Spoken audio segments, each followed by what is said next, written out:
Hello दोस्तों, नमस्कार। Are के एजुकेशन पॉइंट में आपका स्वागत है। मैं राकेश कुमार आपके पास लेकर आया हूँ आज जीव विज्ञान का दूसरे चैप्टर का क्वेश्चन। पुष्प क्या है, पुष्प की संरचना को समझाइए और पुष्प के भागों का वर्णन कीजिए।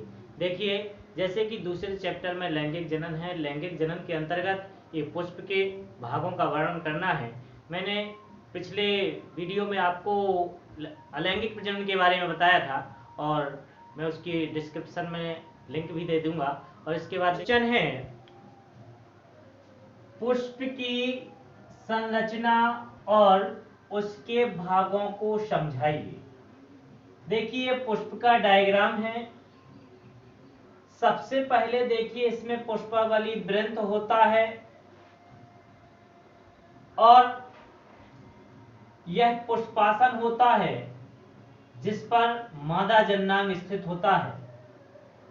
अब ध्यान दें, पुष्प की संरचना यदि देखी जाए तो पुष्प के प्रमुख 4 भाग होते हैं। पहला होता है दलपुंज, बाह्य दलपुंज। दूसरा होता है दलपुंज, तीसरा होता है पुमंग और चौथा होता है जायंग। पुष्प के 4 भाग होते हैं। पहला होता है बाह्य दलपुंज, दूसरा होता है दलपुंज, तीसरा होता है पुमंग और चौथा होता है जायंग। देखिए, पुष्प के पहला जो भाग है वो है बाह्य दलपुंज। और बाह्य दलपुंज क्या होता है? यह पुष्प का पहला चक्र होता है। बाह्य दलपुंज जो होता है वो पुष्प का पहला चक्र होता है। यह हरा भी होता है एवं प्रकाश संश्लेषण का कार्य करता है तथा पुष्प के कोमल अंगों की रक्षा करता है। वह दलपुंज कहलाता है। यानी कि देखिए, जो पुष्प का ये पहला भाग है हरा होता है। पुष्पासन से लगा हुआ जो पहला भाग है ये हरा होता है। ये प्रकाश संश्लेषण का कार्य करता है और भोजन का निर्माण भी करने लगता है। और जब एक कली अवस्था में होता है तो पुष्प के सभी आंतरिक अंगों को ढकने का कार्य करता है। ये सभी आंतरिक अंगों को ढके रहता है और जब पुष्प खिल जाता है तो ये खुल जाते हैं, कली अवस्था खुल जाती है। तब देखिए, हरा तो होता ही है। हरा होने के कारण ये भोजन का निर्माण करता है और पुष्प के जितने आंतरिक अंग हैं उनकी ये रक्षा करता है। इसे बाह्य दलपुंज कहते हैं। और देखिए, दूसरा देखते हैं तो इस पुष्प में ये दलपुंज है। दूसरा भाग दलपुंज है। दलपुंज की यदि परिभाषा देखी जाए, दलपुंज होता क्या है? यह पुष्प का दूसरा चक्र होता है। दलपुंज है जो, यह पुष्प का दूसरा चक्र होता है एवं रंगीन होता है। पुष्प का जो दूसरा चक्र है दलपुंज, ये दलपुंज, ये है दलपुंज, ये दलपुंज रंगीन होते हैं, आकर्षक होते हैं और चटकीले भड़कीले होते हैं। इसलिए इनकी ओर कीट आकर्षित होते हैं और इन पर बैठने के लिए, पुष्पों पर बैठने के लिए आते हैं और कीट परागण में सहायता करते हैं। इस प्रकार से जो दूसरा चक्र होता है ये रंगीन होता है, आकर्षक होता है। इसकी प्रत्येक इकाई को दल कहते हैं। देखिए, जो दलपुंज की ये प्रत्येक पंखुड़ी होती है ये दल कहलाती है। दलपुंज की प्रत्येक पंखुड़ी को दल कहते हैं, इंग्लिश में पेटल कहते हैं। और यह भी पुष्प के कोमल अंगों की रक्षा करता है। मतलब जो दलपुंज है ये भी पुष्प के कोमल अंगों की रक्षा करता है। जो बाह्य दलपुंज मैंने बताया, बाह्य दलपुंज में क्या बताया? यह पुष्प का पहला चक्र होता है, ये हरा होता है, प्रकाश संश्लेषण का कार्य करता है और पुष्प के कोमल अंगों की रक्षा करता है। जबकि जो दूसरा चक्र है दलपुंज, यह पुष्प का दूसरा चक्र होता है। ये रंगीन होता है, आकर्षक होता है, भड़कीला होता है। इसकी ओर कीट बैठने आते हैं, दलपुंज पर कीट बैठने आते हैं और परागण में सहायता करते हैं। दलपुंज की प्रत्येक इकाई को दल कहते हैं, इंग्लिश में इसको पेटल कहते हैं। यह भी पुष्प के आंतरिक अंगों एवं कोमल अंगों की रक्षा करने का कार्य करता है। अब तीसरा अंग चलते हैं। देखिए तीसरा होता है पुमंग। देखिए ये पुमंग है, ये पुमंग है, इस साइड भी ये पुमंग है। देखिए तीसरा पुमंग होता है, यह पुष्प का तीसरा चक्र होता है। पुमंग जो होता है पुष्प का तीसरा चक्र होता है, जो नरजन्नांग कहलाता है। यह अनेक इकाइयों का बना होता है। जो पुमंग होता है अनेक इकाइयों से मिलकर बना होता है और इसकी प्रत्येक इकाई को पुंकेसर कहते हैं। यानी पुमंग की प्रत्येक इकाई पुंकेसर कहलाती है, पुंकेसर कहलाती है। अब देखिए ये पुष्प का जो पुमंग होता है, मैंने बताया पुमंग एक तीसरा चक्र है। यह पुष्प का नरजन्नांग कहलाता है और यह कई इकाइयों का बना होता है और इसकी प्रत्येक इकाई को पुंकेसर कहते हैं। इसके बाद देखिए चौथा चक्र जायांग होता है। यह पुष्प का चौथा चक्र होता है, जो पुष्प का मादा जननांग कहलाता है। पुष्प का जो चौथा चक्र होता है उसे पुष्प का मादा जननांग कहते हैं। यह भी अनेक इकाइयों का बना होता है और इसकी प्रत्येक इकाई को स्त्री केसर कहते हैं। तो देखिए इसकी प्रत्येक इकाई को क्या कहते हैं? स्त्री केसर कहते हैं। ये पुष्पासन पर स्थापित होता है और देखिए ये अनेक इकाइयों का बना होता है। ये मादा जननांग है और इसकी प्रत्येक इकाई को स्त्री केसर कहते हैं। तो देखिए मैंने अभी आपको बताया कि पुष्प के कितने भाग होते हैं? 4 भाग होते हैं। नंबर 1 बाह्यदल पुंज। बाह्यदल पुंज क्या होता है? यह पुष्प का पहला चक्र होता है। यह पुष्प का पहला चक्र होता है जो देखिए हरे रंग का होता है, प्रकाश संश्लेषण का कार्य करता है और पुष्प के कोमल अंगों की रक्षा करता है। जबकि दूसरा चक्र जो मैंने बताया वो दलपुंज होता है। दलपुंज क्या होता है?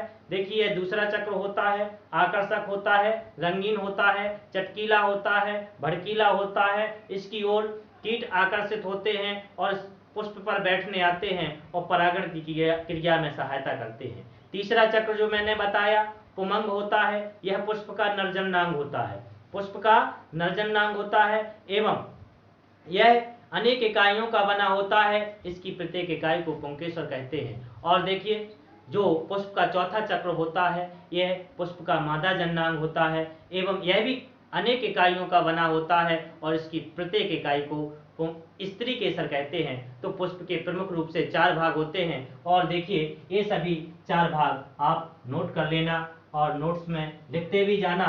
मैं आपको इसी तरह से हर क्वेश्चन का वीडियो प्रोवाइड कराऊंगा। अभी मैं इसके आगे आपको बताता हूं पुंकेसर और स्त्री केसर की संरचना। ये पुंकेसर की संरचना,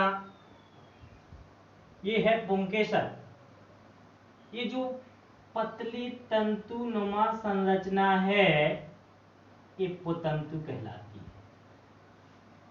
और पुतंतु के शीर्ष पर जो यह फूली हुई संरचना है इसको परागकोश कहते हैं और इसके अंदर परागकण भरे रहते हैं।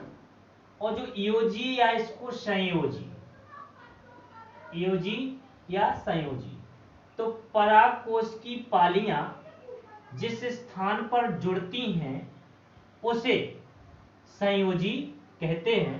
तो देखिए यह जो पुंकेसर है यह पुष्प का नरजन्नांग होता है, नरजन्नांग होता है। इसके 3 भाग होते हैं, 3 भाग होते हैं। देखिए यह पुष्प का नरजन्नांग होता है, इसके 3 भाग होते हैं। यदि पहला भाग देखा जाए तो होता है पुतंतु। पहला भाग पुतंतु। पुतंतु ये है, यह पतले तंतु के समान के समान संरचना होती है। यह पतले तंतु के समान संरचना होती है। पतले तंतु के समान संरचना होती है तथा पुष्पासन को जोड़ती है। देखिए जो पहला भाग है पुतंतु, पुतंतु क्या है? यह पतले तंतु के समान संरचना होती है तथा पुष्पासन को जोड़ती है। अगर दूसरा भाग देखें तो दूसरा भाग होता है इसका परागकोश। तो देखिए परागकोश क्या होता है? परागकोश यह पुंकेसर का दूसरा भाग होता है जो पुतंतु के शीर्ष पर स्थित होता है। पुतंतु के शीर्ष पर स्थित होता है एवं इसके अंदर परागकण भरे रहते हैं। तो देखिए जो दूसरा है परागकोश, यह पुंकेसर का दूसरा भाग होता है जो पुतंतु के शीर्ष पर स्थित होता है। यह है परागकोश पूरा। ये पुतंतु के शीर्ष पर स्थित है और इसके अंदर ये परागकण भरे रहते हैं। तीसरा भाग देखा जाए तो तीसरा है योजी। योजी तो देखिए योजी क्या होती है या संयोजी? तो पराग कोश की पालियां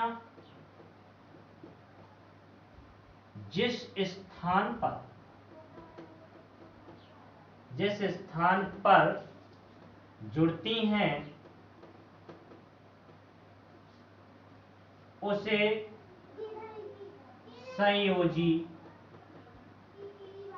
कहते हैं। तो ध्यान दें, ये पुंकेसर की संरचना देखिए। इसमें क्या था कि सबसे पहले देखा जाए यह पुष्प का एक नर जननांग होता है और इसके 3 भाग होते हैं। पहला हो गया पुतंतु, दूसरा परागकोश, तीसरा योजी। देखिए पुतंतु जो होता है यह पतले तंतु के समान संरचना होती है एवं इस पर पुष्पासन स्थित होता है।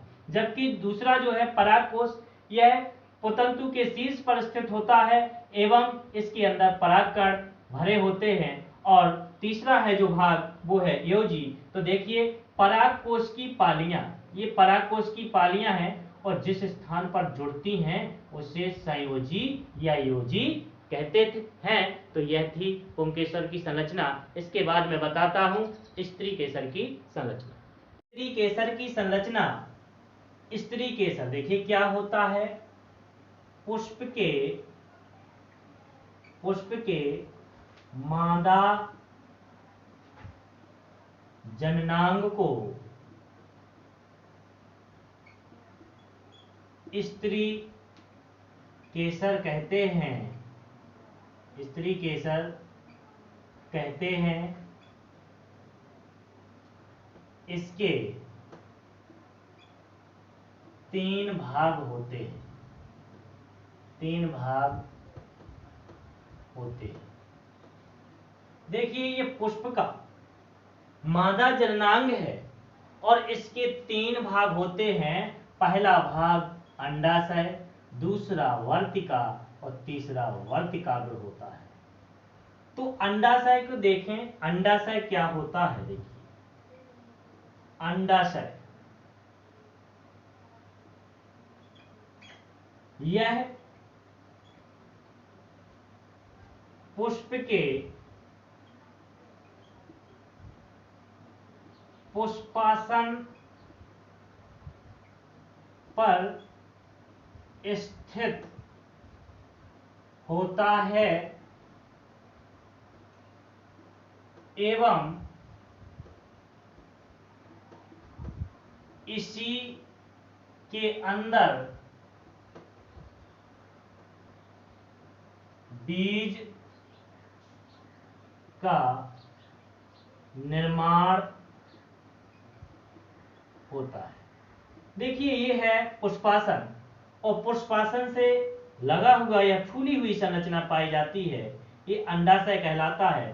तो यह पुष्पासन पर स्थित होता है और इसी के अंदर बीज का निर्माण होता है, ये अंडाशय कहलाता है। बीज का निर्माण होता है, अंडाशय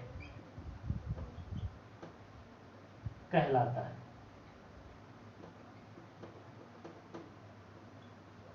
दूसरा भाग देखें, वर्तिका। तो देखिए अंडाशय के ऊपर एक नलिकाकार संरचना पाई जाती है, एक नलिकाकार संरचना पाई जाती है जिसे वर्तिका कहते हैं, और यह परागकणों को अंडाशय में भेजने का कार्य करती है। तो देखिए जो अंडाशय के ऊपर पतली नलिकाकार संरचना होती है उसे वर्तिका कहते हैं, और यह परागकणों को अंडाशय तक पहुंचाने का कार्य करती है। तो देखिए अंडाशय के ऊपर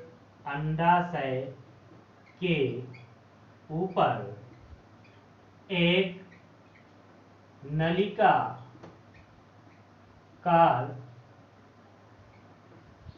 संरचना होती है जो परागकणों को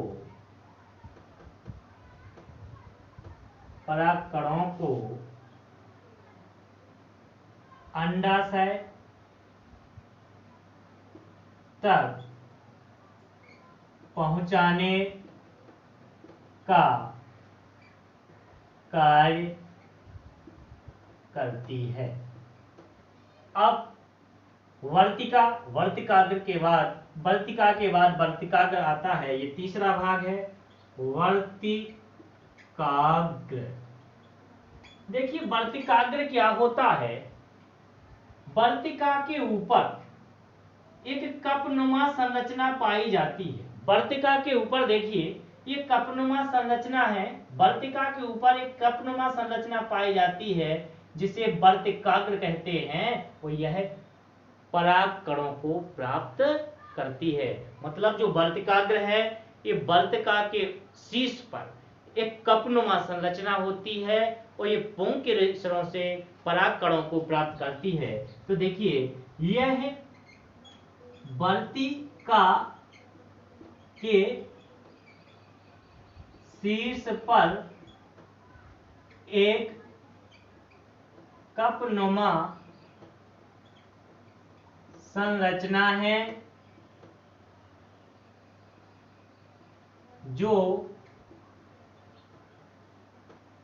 पुंकेसरों से परागकणों को प्राप्त करती है। तो देखिए आप सभी ये नोट कर लीजिए, मैं एक बार और बताता हूं। देखिए जो स्त्री केसर है ये पुष्प के मादा जननांग को स्त्री केसर कहते हैं। इसके 3 भाग होते हैं। पहला भाग अंडाशय होता है, यह पुष्प के पुष्पासन पर स्थित होता है और इसी के अंदर बीज का निर्माण होता है, अंडाशय कहलाता है। जो दूसरा भाग होता है वर्तिका, तो अंडाशय के ऊपर एक नलिकाकार संरचना होती है जो परागकणों को अंडाशय तक पहुंचाने का कार्य करती है, उसे वर्तिका कहते हैं। तीसरा भाग वर्तिकाग्र होता है, यह वर्तिका के शीर्ष पर एक कपनुमा संरचना है जो पुंकेसरों से परागकणों को प्राप्त करती है, इसे वर्तिकाग्र कहते हैं। और देखिए मेरे वीडियो आप देखते हैं लेकिन सब्सक्राइब नहीं करते हैं, तो मेरा निवेदन है कि आप वीडियो देखते जाएं और सब्सक्राइब जरूर करें। धन्यवाद।